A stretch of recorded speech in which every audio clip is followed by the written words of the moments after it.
जय हिंद दोस्तों, आप लोगों का स्वागत है जीके जी टारगेट में। आज आप लोग का दोस्तों गांधी युग के बारे में पढ़ने वाले हैं। दोस्तों गांधी जी का पूरा complete exam, all competitive exam के लिए हेल्पफुल होगा दोस्तों, जिसमें हम गांधी जी के जीवनी से लेकर और क्या क्या घटना हुआ हर एग्जाम में दोस्तों 4 से 5 क्वेश्चन एग्जाम में आता है दोस्तों। उसके लिए बहुत वीडियो अच्छा होगा दोस्तों।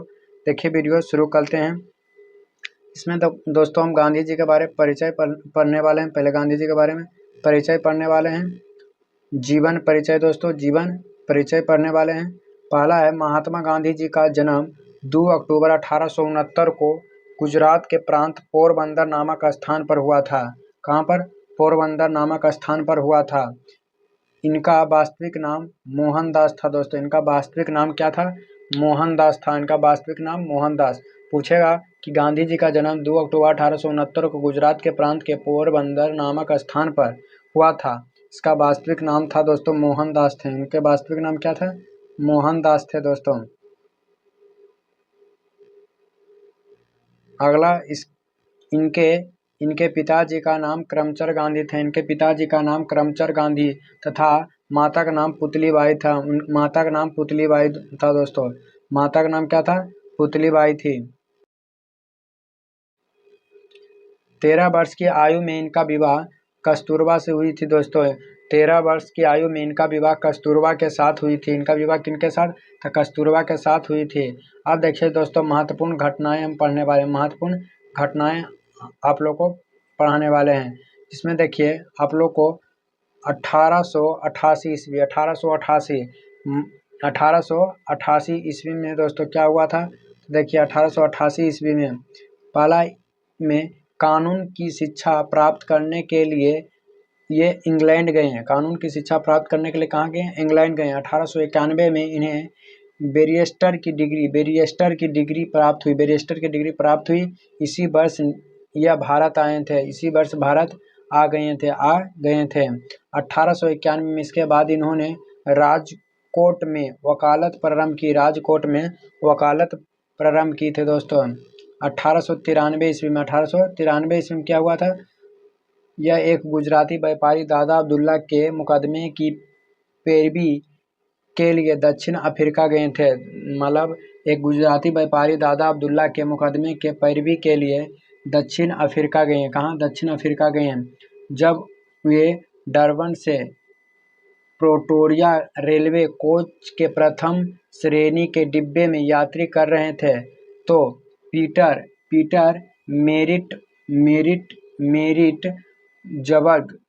मेरिट्सबर्ग नामक स्टेशन पर एक अंग्रेज ने उन्हें जबरदस्ती प्रथम श्रेणी के डिब्बे से उतार दिया। इस घटना ने इन्हें नस्ल और रंग पक्षपात के बारे में सोचने के लिए प्रेरित किए। उनके रंग और रूप को देखते हुए इन्हें गांधी जी को प्रथम श्रेणी के डिब्बे से उतार दिए गए हैं। कौन? अंग्रेज दोस्तों। अब 1894 ईस्वी में इन्होंने दक्षिण अफ्रीका में भारतीयों के भेदभाव को खिलाफ लड़ने के लिए 1894 में नटल इंडिया कांग्रेस की स्थापना की। अब 1903 में गांधी जी ने दक्षिण अफ्रीका से इंडियन ओपिनियन नामक पत्र का निकालना प्रारंभ किया दोस्तों। 1904 ईस्वी में इन्होंने डरबन से 84 मील दूर फिनिक्स में आश्रम की स्थापना की थी। 1904 ईस्वी में इन्होंने डरबन से 44 मील दूर फिनिक्स में आश्रम की स्थापना की। 1906 ईस्वी गांधी जी ने दक्षिण अफ्रीका में पहली बार सत्याग्रह दर्शन का विकास किया और पारवान कानून के विरुद्ध सत्याग्रह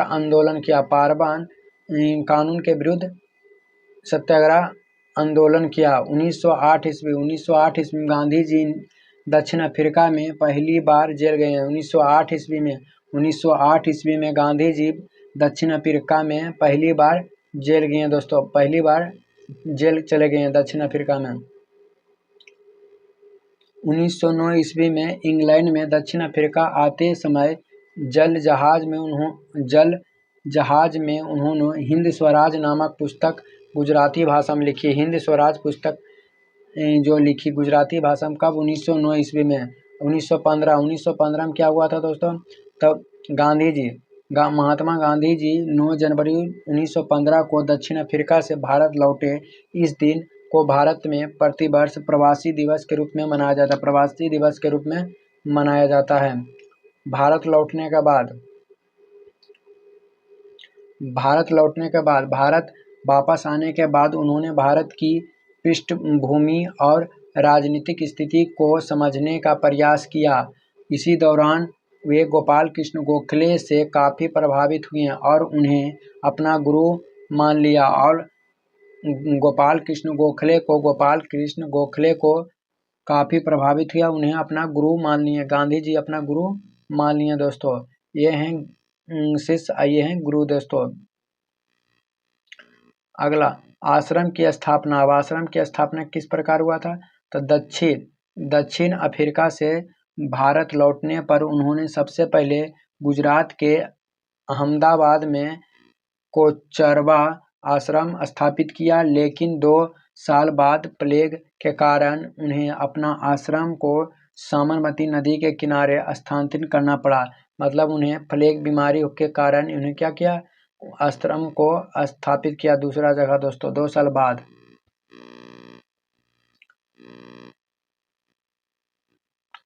जब गांधी जी दक्षिण अफ्रीका से भारत वापस लौटे तब दुनिया में प्रथम विश्व युद्ध चल रहा था। जब दक्षिण अफ्रीका से लौटे तब वह दुनिया में प्रथम विश्व युद्ध चल रहा था। उसी समय गांधी जी ने अंग्रेजों के विश्व युद्ध की सहायता करने की नीति को बढ़ावा दिया था ताकि अंग्रेज भारतीयों की स्थिति और मांगों के प्रति नरम व्यवहार करे दोस्तों। इसी दौरान गांधी जी ने भारतीयों को विश्व युद्ध में अंग्रेजों की मदद के लिए अंग्रेजी सेना में भर्ती होने के लिए प्रोत्साहित किया।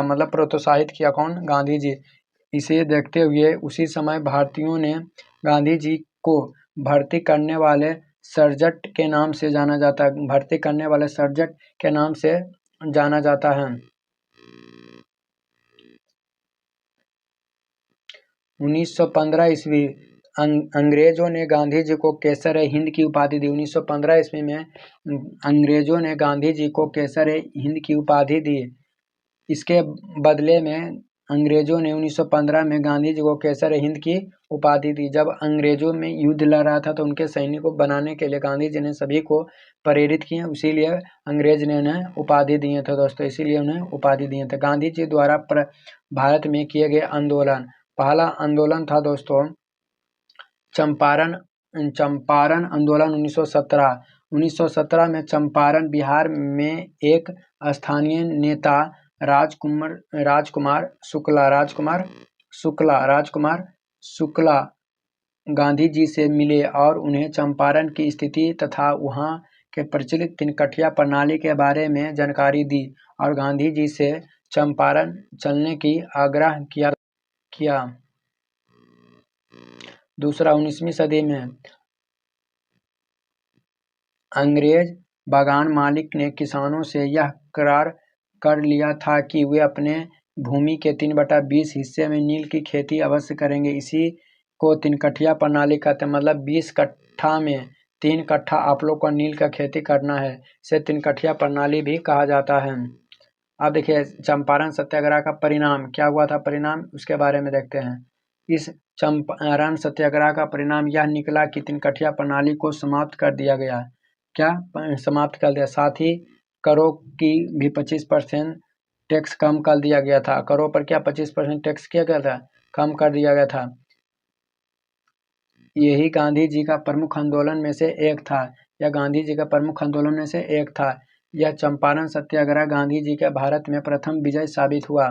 इस आंदोलन ने भविष्य में गांधी जी के एक बड़े नेता के रूप में उभरने के द्वार खुल गया। अब चंपारण सत्याग्रह का मुख्य बातें दोस्तों, क्या मुख्य बातें हैं?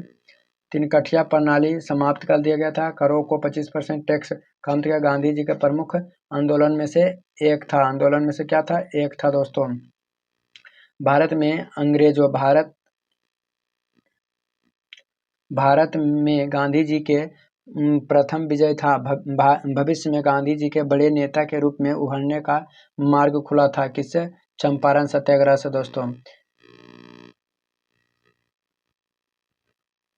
इस सत्याग्रह के बाद रविन्द्रनाथ टैगोर द्वारा गांधी जी को महात्मा की उपाधि दी गई थी। इस सत्याग्रह के बाद रविन्द्रनाथ टैगोर द्वारा गांधी जी को महात्मा को उपाधि दी गई, जिसके बाद उन्होंने महात्मा गांधी के नाम से बुलाए जाने लगे। उसके बाद महात्मा गांधी जी को नाम से बुलाए जाते थे। अहमदाबाद मिल मजदूर 1918। अहमदाबाद मिल मजदूर 1918 दोस्तों। चंपारण सत्याग्रह के बाद 1918 में गांधी जी अहमदाबाद के कपड़ा मिल मजदूरों से मिले और उनका समस्या का समझा। उनके समस्या को क्या कहा? समझा। यह विवाद प्लेग बोनस को लेकर था। प्लेग की समाप्ति के बाद मिल मालिक बोनस को समाप्त करना चाहते थे, जिससे मजदूरों को क्या किया? विरोध किया। गांधी जी ने मजदूरों को हड़ताल पर जाने को कहा। गांधी जी ने मजदूरों को हड़ताल पर जाने को कहा दोस्तों। कौन? गांधी जी ने कहा था मजदूरों को हड़ताल पर। हमारा नारा हड़ताल। गांधी जी ने घोषणा की मजदूरों को 35% बोनस मिलना चाहिए, क्योंकि प्रथम विश्व युद्ध के कारण महंगाई काफ़ी बढ़ चुकी थी। मजदूरों को 35% बोनस मिलना चाहिए, ये गांधी जी का कहना था। जब गांधी जी अनशन पर बैठ गए तो मिल मालिक ने यह मामला न्यायाधिकरण को सौंपने का फैसला लिया। न्यायाधिकरण ने 35% बोनस देने की फैसला सुनाया और गांधी जी को यह सत्याग्रह भी सफल रहा। 35% बोनस सबको मिलने लगा। यह भी सफल रहा दोस्तों। दूसरा भी अगला 1918 में गांधी जी ने खेड़ा जो गुजरात में किसानों के साथ हो रहे अत्याचारों के विरुद्ध अंग्रेजों के खिलाफ आंदोलन किया। यह किसानों की फसल नष्ट हो जाने के बाद भी उन्हें करों की वसूली की जाती थी। गांधी जी ने किसानों को लगान न देने के लिए कहा। मामले जांच के बाद यह निष्कर्ष निकला कि लगान माफ कर दिया जाएगा। खेड़ा आंदोलन में यही समस्या था दोस्तों, कि नहीं भी होने के बाद भी वसूली किया जाता था, लेकिन नहीं होने के बाद यह क्या? वसूली माफ करना चाहिए। गांधी जी की स्थिति। अब देखिए गांधी जी की स्थिति। दक्षिण अफ्रीका में किए गए अपने कार्यों के कारण गांधी जी भारत में पहले से ही काफ़ी चर्चित थे।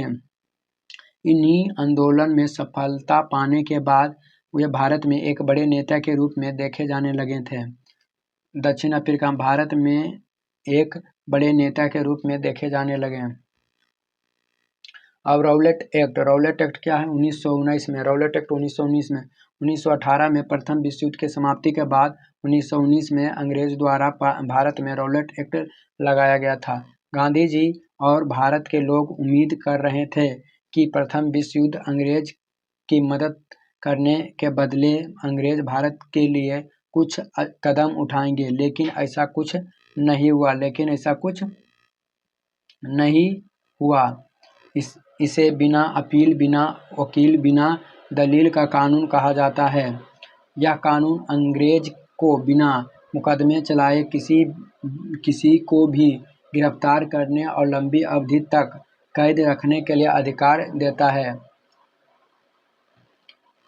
यह कानून अन्यायपूर्ण है। यह हमारे अधिकारों का हनन करता है। कौन कहा था? गांधी जी कहे थे दोस्तों। कौन कहे थे? गांधी जी ने। जालियांवाला बाग नरसंहार 1919 में। पंजाब के दो लोकप्रिय नेता डॉक्टर सत्यपाल और डॉक्टर सैफुद्दीन किचलू की गिरफ्तारी के बाद जनता का आक्रोश तेज हो गया। कई जगह हिंसाएं हुए गए थे। 13 अप्रैल 1919 को अमृतसर के जालियांवाला बाग में शाम 5 बजे के एक विशाल सभा आयोजित किया गया, जिसमें रौलेट एक्ट और डॉक्टर सत्यपाल आदि के बारे में भाषण चल रहा था। इसी दौरान सैन्य अधिकारी ब्रिगेडियर जनरल रेजिनाल्ड डायर ने फौजी को भीड़ पर गोली चलाने का आदेश दे दिया। इस हत्याकांड में लगभग 1500 लोग मारे गए थे। हालांकि सरकारी आंकड़े के अनुसार मरने वाले की संख्या 379 थे, घायलों की संख्या 1200 बताई गई है। सरकारी आंकड़ा मरने वाले की संख्या इतना बताया गया, मरने वाले के, और घायल की संख्या इतना, जबकि वास्तविक संख्या इसे कहीं अधिक थी।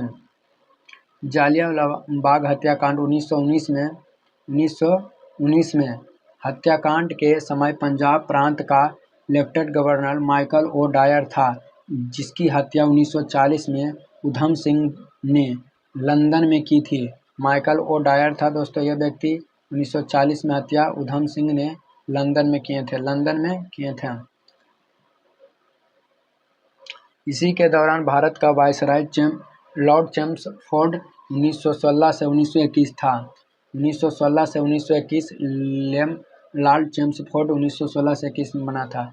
ब्रिटिश सरकार ने उनकी जांच के लिए हंटर्स कमेटी 1919 में अध्यक्ष जी.सी. हंटर की स्थापना की। खिलाफत आंदोलन 1919 से 1922 ईस्वी। तुर्की के खिलाफ को विश्व की मुस्लिम का धार्मिक गुरु माना जाता था। उनके साथ अंग्रेज द्वारा बुरा व्यवहार करने के कारण भारत में मुस्लिमों ने खिलाफत आंदोलन शुरू किया। कौन? मुस्लिमों ने। गांधी जी ने मुस्लिमों को राष्ट्रीय आंदोलन से जोड़ने के लिए इस आंदोलन में सहयोग दिया। शुरुआत ने नेतृत्व अली बंधु शौकत अली और मोहम्मद अली ने किया था, लेकिन बाद में इसका नेतृत्व गांधी जी को भी दिया गया था। कौन? शौकत अली, मोहम्मद अली और गांधी जी तीनों बाद में नेतृत्व किया गया था। कब? 1919 से 1922 में। इसका कारण अंग्रेजों और खलीफ के साथ बुरा व्यवहार करना। भारत में मुस्लिमों को खिलाफ आंदोलन शुरू हुआ था। असहयोग आंदोलन 1920। अगस्त 1920 में गांधी जी द्वारा असहयोग आंदोलन की शुरुआत की गई थी, जो भारत में उनके प्रथम सबसे बड़े आंदोलन में से एक था। यह अहिंसक आंदोलन था। इसमें खिताब का त्याग और सरकारी संस्थान और चुनाव का बहिष्कार और कर न देने जैसे कार्यक्रम शामिल थे। गांधी जी केसर हिंद की उपाधि त्याग दी। दोस्तों असहयोग आंदोलन का प्रमुख कार्यक्रम किताब का त्यागना, सरकारी संस्थान चुनाव का बहिष्कार करना, कर न देना। गांधी जी ने केसर हिंद की उपाधि क्या करना? त्याग देना। अब चौरी चौरा कांड दोस्तों, चौरी चौरा कांड 5 फरवरी 1922। गोरखपुर के चौरी चौरा कांड भीड़ द्वारा थाने के जलाने में 22 पुलिसकर्मी मारे गए थे 5 फरवरी 1922 में। इसके बाद गांधी जी ने आंदोलन को हिंसक होते देखे इसे समाप्त करने का निर्णय लिए। मतलब हिंसा करते देखे उन्हें गोरखपुर उत्तर प्रदेश से समाप्त करने लगे। इन्हीं निर्णय की कई नेताओं ने आलोचना की थी। सुभाष चंद्र बोस राष्ट्रीय संकट बताया, चित्तरंजन दास, लाला लाजपत राय, मोतीलाल नेहरू। लेकिन गांधी जी अपने फैसला पर डटे रहे और बाद में सबने इसे स्वीकार कर लिया। स्वराज पार्टी 1927। चित्तरंजन दास और मोतीलाल नेहरू ने गांधी जी के विचारों का सहमत नहीं थे। चित्तरंजन दास और मोतीलाल नेहरू गांधी जी के विचारों के सहमत नहीं थे। चित्तरंजन दास और मोतीलाल नेहरू सहमत नहीं थे। इसी क्रम में उन्होंने मार्च 1927 में इलाहाबाद में स्वराज पार्टी की स्थापना की। स्वराज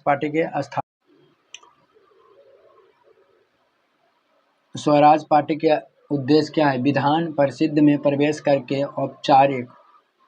औपनिवेशिक शासन का विरोध करना और अंदर से काम करके स्वराज्य की मांगों को मजबूत करना।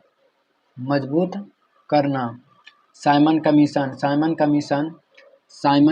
1928। संवैधानिक सुधार का अध्ययन करने के लिए 1928 में साइमन कमीशन भारत आया। सर जॉन साइमन के नेतृत्व वाले इसे कमीशन में 7 अंग्रेज सदस्य थे। इसमें कोई भी भारतीय सदस्य नहीं होने के कारण भारतीयों का अपमान माना गया था। इसीलिए देशव्यापी बहिष्कार हुआ। साइमन गो बैक, इसमें कोई भी भारतीय नहीं होने के कारण। इसी प्रकार स्वराज पार्टी की स्थापना और साइमन कमीशन के विरुद्ध ने भारत के स्वतंत्रता संग्राम की और तेजी से संगठित करने का महत्वपूर्ण भूमिका निभाई। साइमन कमीशन 1928 का विरोध। 3 फरवरी 1928 को जब यह मुंबई पहुंचा तो देशव्यापी हड़ताल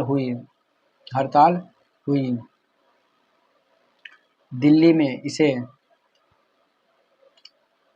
में इसे काले झंडे और साइमन कमीशन वापस जाओ का नारा का सामना करना पड़ा। साइमन कमीशन वापस जाओ। लाहौर में लाला लाजपत राय के नेतृत्व में हुए और इसे प्रदर्शन के दौरान पुलिस लाठीचार्ज में लाला जी की मृत्यु हो गई। लाला जी को क्या होगा? मृत्यु। और लाठीचार्ज होने के बाद लाला जी को मृत्यु हो गई।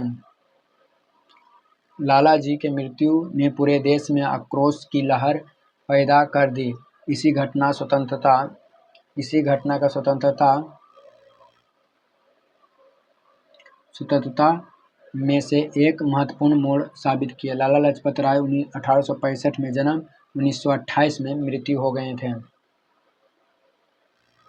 अब सविनय अवज्ञा आंदोलन 1930 से 34।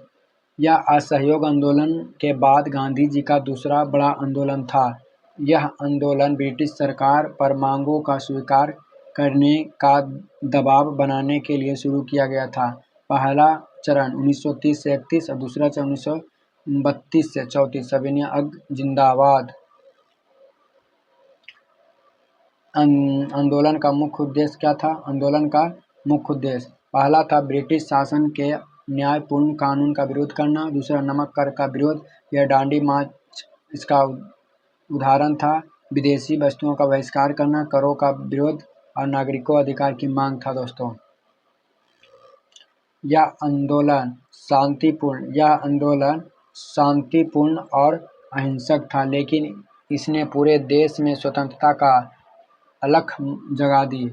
दांडी मार्च 15 मार्च 1930 से 6 अप्रैल 1930। गांधी जी की 11 सूत्र मांगे। गांधी जी ने वायसराय लॉर्ड इरविन के समक्ष 11 सूत्र मांगे, जैसे भारतीयों को कैद से छुड़ाना, सेना का खर्चा काम करना रखी गई थी, जिन पर कोई भी कदम न उठाए जाने पर उन्होंने दांडी मार्च की घोषणा की। मार्च का विवरण। यह नमक कर का विरोध और सविनय अवज्ञा आंदोलन की शुरुआत के लिए था।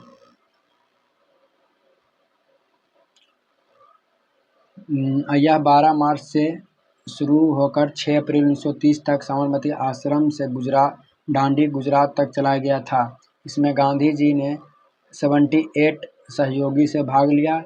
कुल दूरी 441 मील की थी। दांडी मार्च का प्रमुख परिणाम क्या रहा दोस्तों? परिणाम क्या रहा? इस चंपारण संघर्ष का परिणाम यह निकला कि तिनकठिया प्रणाली को समाप्त कर दिया गया। साथ ही यह करों या टैक्स का 25% तक कम कर दिया गया। यह गांधी जी ने प्रमुख आंदोलन में से एक था। यह चंपारण सत्याग्रह गांधी जी के भारत में प्रथम विजय साबित हुआ। इसी आंदोलन ने भविष्य में गांधी जी का एक बड़े नेता के रूप में उभरने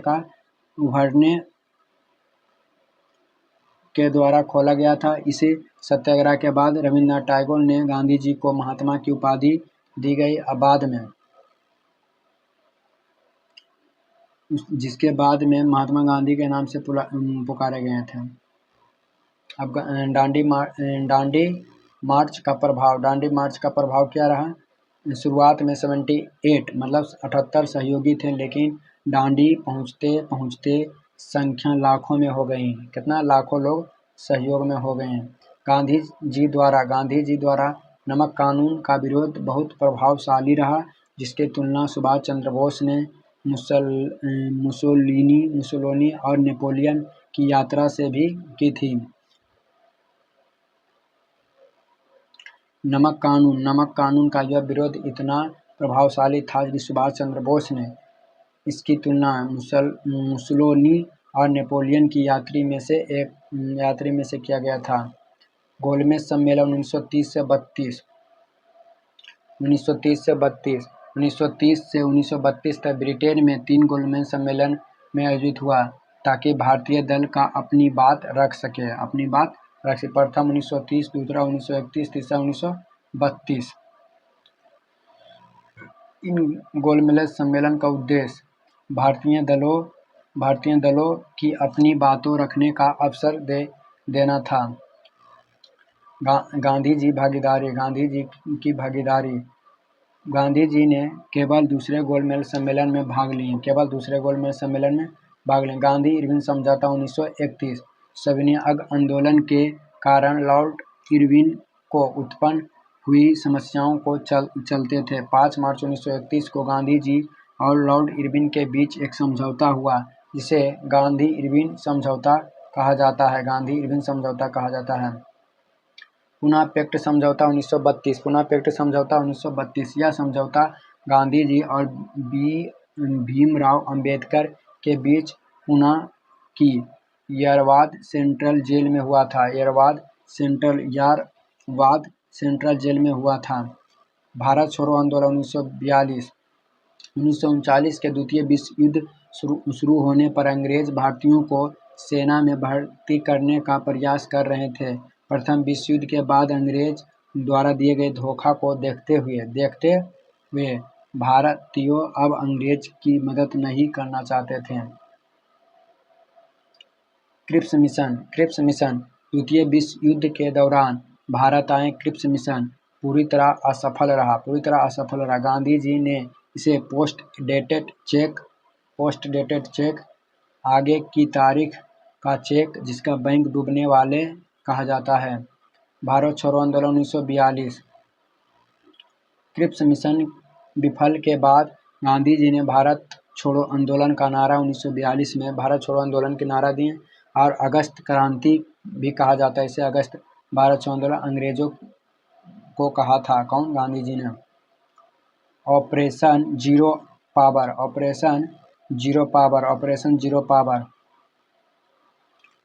अंग्रेजों ने ऑपरेशन जीरो पावर के तहत गांधी जी सहित सभी प्रमुख नेताओं को गिरफ्तार कर लिया। गांधी जी आगा खा पैलेस में कैद हो गए, लेकिन दूसरी पंक्ति नेताओं जनताओं आंदोलन का जारी रखा। यह स्वतंत्रता संग्राम अंतिम बड़ी लड़ाई में से एक बना। दूसरी पंक्ति में नेताओं और जनता ने आंदोलन को जारी रखा। आग खा पैलेस पुणे में है दोस्तों। कहाँ? पुणे में है। भारत पाकिस्तान विवाद 1947। 22 मार्च 1947 को भारत का अंतरिम governor general Lord Mountbatten Bharat आए। वार्तालाप के बाद इसे निष्कर्ष पर पहुंचा कि भारत का विभाजन अनिवार्य है। माउंटबेटन योजना के तहत भारत और पाकिस्तान को अलग किया गया तो इस तहत भारत और पाकिस्तान का निर्माण हुआ।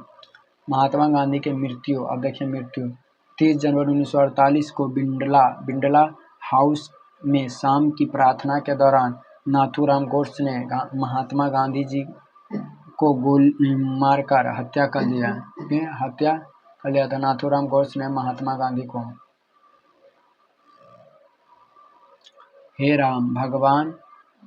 राम महान आत्मा को सतत नमन है। वीडियो अच्छा लगा तो चैनल को सब्सक्राइब, वीडियो को शेयर कर। आप लोग का दिन शुभ हो।